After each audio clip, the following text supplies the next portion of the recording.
What does it mean that God is triune? Christians believe in one God. But this one God is a communion of persons, Father, Son, and Holy Spirit. Sounds complicated, and it is. Seriously, at least for our minds. Where did this complex idea of the Trinity even come from? Well, in the whole history of Revelation, God made one thing very clear, namely that there is only one God. So far, so good. Then came Jesus, and by forgiving sins and referring the divine name revealed in the Old Testament to himself, he made it pretty clear that he is also God, just like the Father. And then it is also said of the Holy Spirit that he is God, just like the Father and the Son. Three gods then? But didn't we just say there's only one God?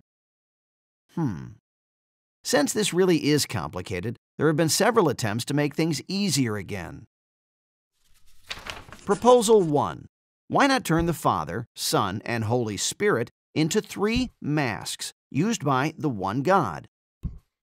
Depending on his mood and circumstances, God would put on one of these masks. At one point, he's the Father. At another, he's the Son. And yet another time, he presents himself as the Holy Spirit. Nice idea. And it's even got a name, Modalism. But if modalism were true, then there really isn't a difference between the Father, Son, and Holy Spirit. Yet we have to be able to differentiate between them, because it was the Son that came into the world, and not the Father, and the Son laid down his life for us, not the Holy Spirit. Revelation distinguishes clearly between the divine persons. Modalism might be a nice idea to save the unity of God, but it doesn't work. No matter, thought a certain Arius, and he presented proposal number 2. Let's just say that only the Father is really God. The Son and the Holy Spirit are almost God, up to 93%, but not completely. They are simply the two coolest creatures that God created. This idea, named Arianism, is also an attempt to save the unity of God, but we come across the same problem. It doesn't fit with Revelation.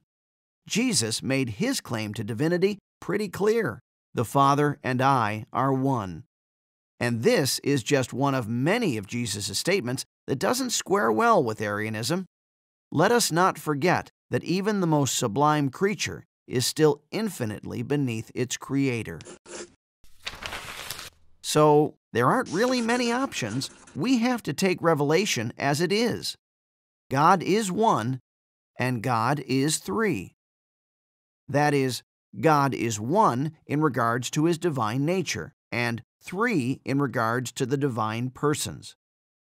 And precisely this mystery is called the Holy Trinity.